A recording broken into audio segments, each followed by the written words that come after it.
These questions are ridiculous. Oh, give me strength.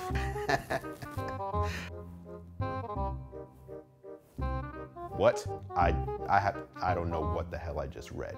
What is going on, Tech Squad? Andrew Edwards here, editor-in-chief of GearLive.com. If this is your first time here, this channel is all about tech, gadgets, and gaming. So if you're into that kind of stuff, feel free to hit the subscribe button down below along with the bell notification icon so you don't miss any future videos. Today, we are celebrating 150,000 of you who hit that subscribe button over on my YouTube page to make me a part of your daily life, or however often it is that you visit YouTube for entertainment. Thanks for welcoming me into your subscription feed. I asked you guys to submit your questions. This is the Q&A. I said they can be about anything. Obviously they can be about tech, they can be about YouTube, but really anything you wanted to know. Nothing was off limits. It's an AMA basically. So let's jump in to the questions. Tyler Van Buren asks, my ex dumped me for another dude. How do I get her back without murdering the other guy? What? I said nothing was off limits, but I think we just raced from 0 to 60 at a speed faster than even the Tesla Roadster can go. I don't know how you can get her back. Oh man. Hey, just be desirable, I guess. Just be desirable. Whatever that means. Next question. Next question comes in from KVB at Viper or Viper. What is your daily driver currently? I'm actually not a fan of the phrase daily driver. I think that sounds a little too pretentious. Like for the next 3 months, this is gonna be my smartphone of choice. And then for a month, that's gonna be my smartphone of choice. And most people don't have the luxury of just swapping and switching smartphones, you know, every month, 2 months, 3 months. So I generally try to stick with 2 devices pretty much all the time rather than swapping out, you know, multiple times. So I really want to get used to 2 devices throughout the course of a year. And then all the other phones that I test, I'll test them for usually 2 weeks or so to get a feel for them. So currently the long-term phones that I'm using, one is the iPhone 10 and the other is the Google Pixel 2 XL. I chose the XL because I like the battery life. I'm not really a big fan of the XL otherwise. I actually would recommend people buy the Pixel 2 regular version instead of the XL, if that's just me.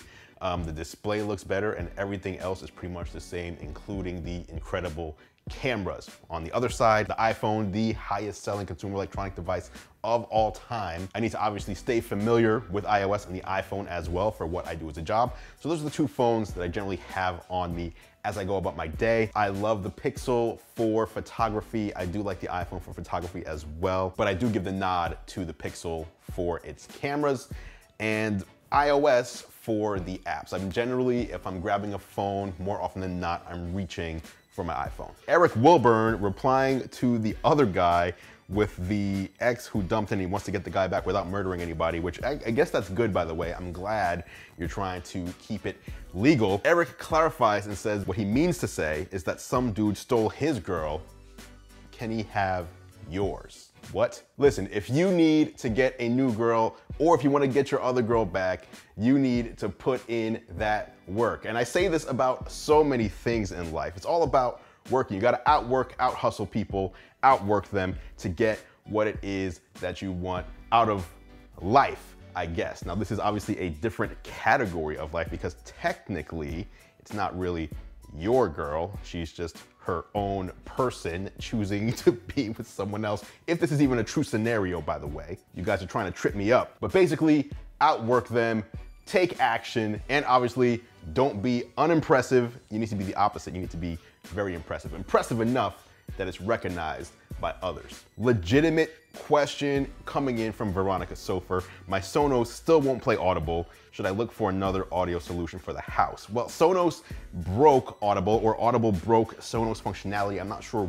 who is to blame on either end of that, but at the end of the day, what's happening is if you own Sonos, Audible integration isn't currently working. Sonos says it's coming soon. I hear it may be coming this spring, which would be, usually when they say that, it usually means Q1, sometime in Q1, which is, you know, it's the start of February, so maybe another 8 weeks or so. Other than that Audible thing, Sonos is pretty great. It's one of my favorite, you know, out of every consumer electronic brand or line or product, it is like one of my top 3, at least currently, it's in my top 3 products. Next question, Tomas asks, what are some simple ways to make a little extra scratch on the internet? Hashtag asking for a friend. Tomas, don't worry about it, man.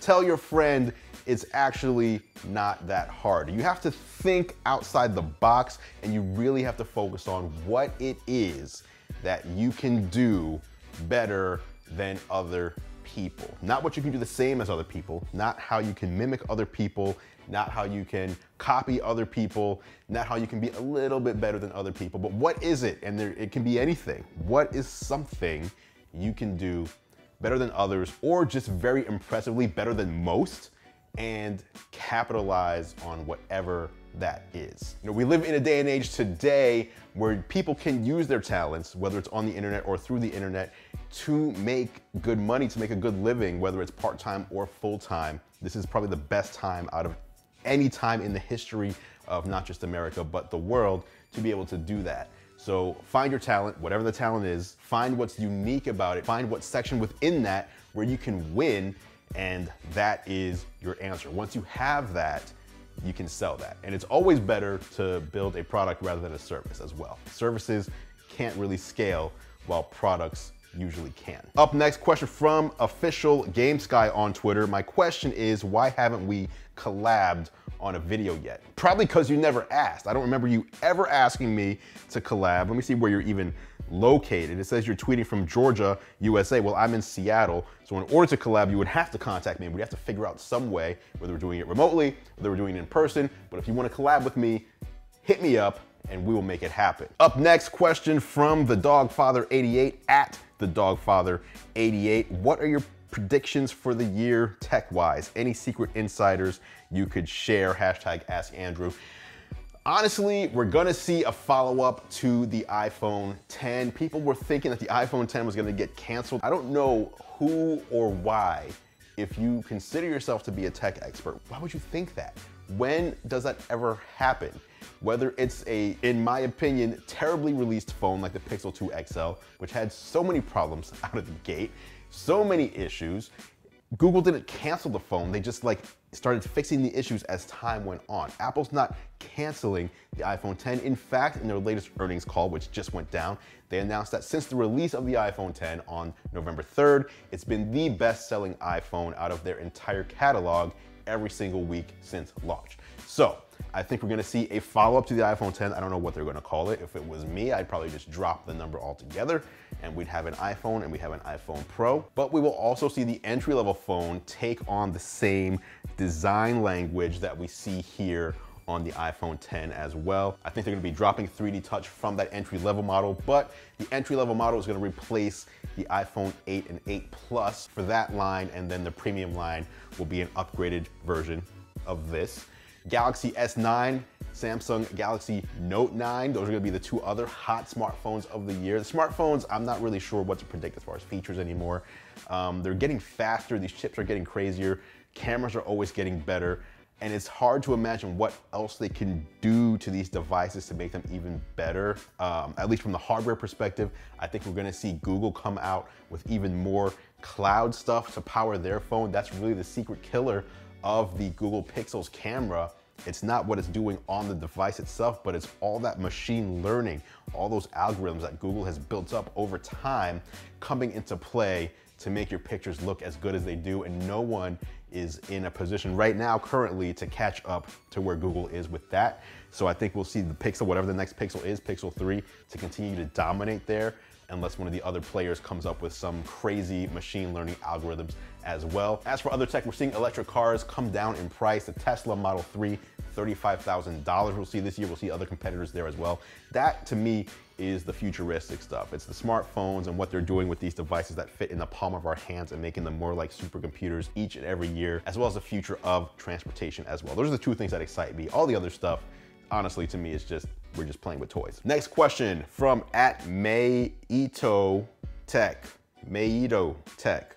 Ask Andrew, I just reached 1,000 subscribers milestone, good job, on my channel, and I want to start collaborating with companies. What is the best advice to get companies to sponsor a video on a small channel like mine? Goes back to what I told Tomas earlier. It's not about the number of subscribers you have, it's about who you are, what your niche is, and how you craft your message. The number of subscribers isn't as important as who the subscribers are. And what I mean by that is you could have one of the most important, most influential, most sought after people as one of your 1,000 subscribers, and that one subscriber could catch what you're doing, recommend you to the right person, say something to the right person, become a contact for you somewhere, and open doors for you. That's happened to me plenty of times. It's not about the number, it's about who the subscribers are. So every subscriber counts. What is the ultimate thing that brands want to do? At the end of the day, any brand deal that's being done, it's either for mind share. Let's take McDonald's, for example. McDonald's isn't trying to let people know that McDonald's French fries and Big Macs exist. Everybody knows that. So when you see a McDonald's commercial, they're not like, hey, we're trying to let people know we're here. What they're trying to do is maintain a spot in your mind. So their return on investment is that whenever you see a McDonald's, you're like, oh yeah, McDonald's, here's how I feel about that brand. Versus the other thing companies want is to sell products. So it's either mind share or they want to sell product. At the end of the day, no matter what is said in a proposal or any of that, they want to make money. They're paying you to help them make more money, generate more revenue. So you need to figure out what can you do with your size to help whatever the companies you want to work with, to help them make more money, to help them sell the product, to help them make more money than you want them to pay you in order to do a deal with them. That's what you have to figure out. I don't have all the answers, especially I don't know what your niche is, but that's ultimately what you need to do. John Blue Riggs asks, what channels do you watch? What channels do I watch? I watch so much stuff that it's hard to even think about who it is that I watch, because I don't typically watch channels. I just watch content, or I just search for content. I do like watching Vox. I do like watching Roberto Blake. If you're trying to grow your business, Roberto Blake is my dude. I'm actually cooking something up with him that you'll be seeing pretty soon. I do watch my friends, Kevin the Tech Ninja, Bored at Work, Armando Ferreira, Danny Winget, Jeff at 9 to 5 Mac, I watch all the time, Peter McKinnon, Alpha M, Up, Down, Down, Chris Danker, the list really does go on. Evolutions HD asked, what game are you playing at the moment and why? The game I'm currently playing the most of at the moment is NBA 2K18 on the Xbox One X. I'm playing it in 4K, HDR, right there on the LG E7 77-inch OLED TV. I'm playing that because I'm trying to win the NBA championship and I haven't finished a season yet. So hopefully we're there though. My record right now, I believe, is 52 wins and 18 losses in the current season. So doing pretty good, and hopefully get through the playoffs, get to the championship series, and sweep whoever the hell it is. Kenji O, my boy Kenji asks, I'm thinking about getting a Swagtron hoverboard, but really need to sell my wife on the idea before I can do that. Give me some tips for selling her on this idea. Note, it's for my morning commute from a parking lot to the office, about a mile. Hold up, you wanna buy a Swagtron hoverboard? Did you see what happened when Mike Tyson, the supposed baddest man on the planet, tried using a hoverboard?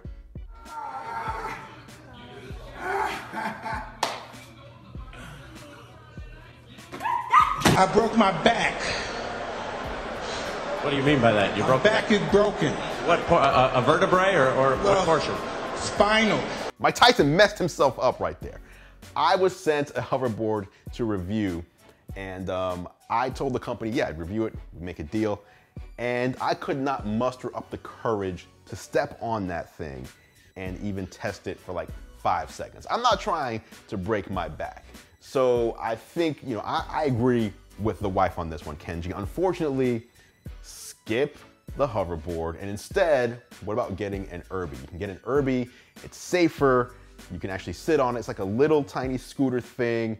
You get good mileage out of it, and it'll take you that 1 mile very quickly, and you don't have to worry about risking breaking your bones on the way into the office. Now, once again, I wanna thank you guys for 150,000 subscribers. One thing that was going on Twitter the other day, I was reading all the crazy requests that some of you out there, maybe it's not you guys, but there's people out there who try to get me to send them all sorts of stuff just by basically sliding in my DMs and begging me. And someone asked if I would read some of these, so hey, why not? All right, questions that were submitted over on YouTube.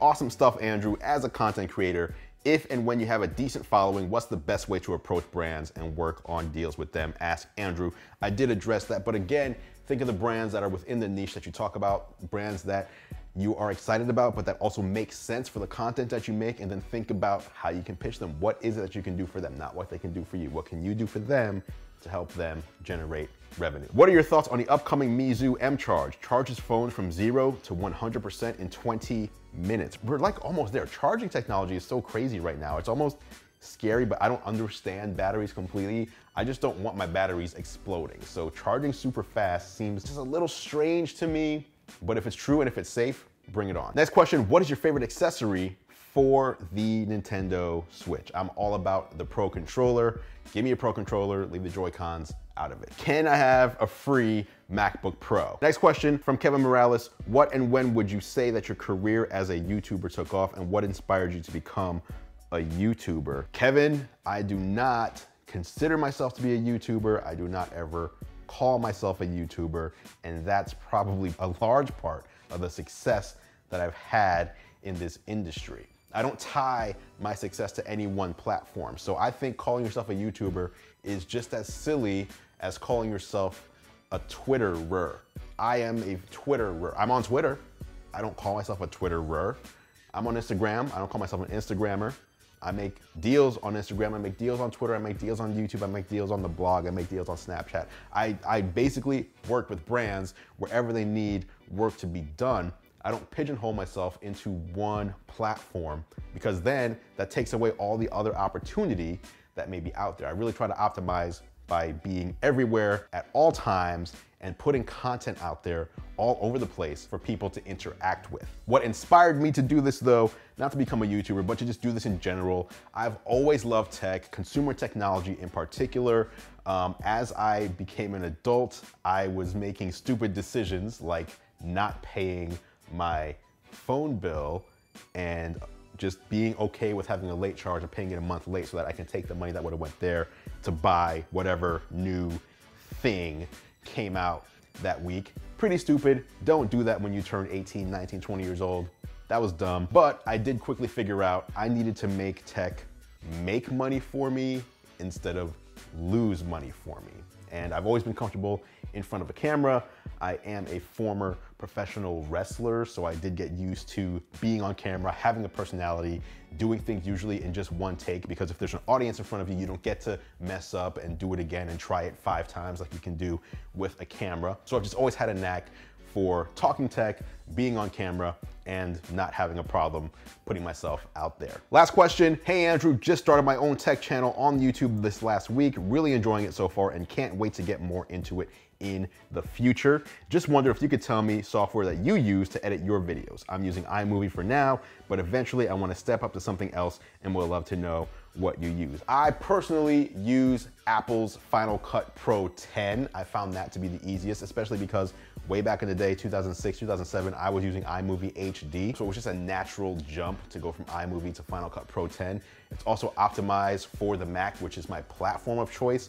If you're using Windows, obviously I'd say go with Adobe Premiere. Even on the Mac, you can go with Adobe Premiere as well. I just like the fact that Apple optimizes Final Cut Pro 10 for the software, Mac OS, and the hardware, Macs, that they build. It just makes more sense that they're all gonna work together. And if you compare the two side by side, you'll see editing and exporting on Final Cut Pro 10 is usually faster than what you get with Premiere. However, Premiere, obviously being cross-platform, gives you a much easier time. If you ever want to switch platforms, you don't have to learn something new. And you can also send work to people who are on PCs and edit that stuff, bring it in on your Mac, etc. So it's really up to you.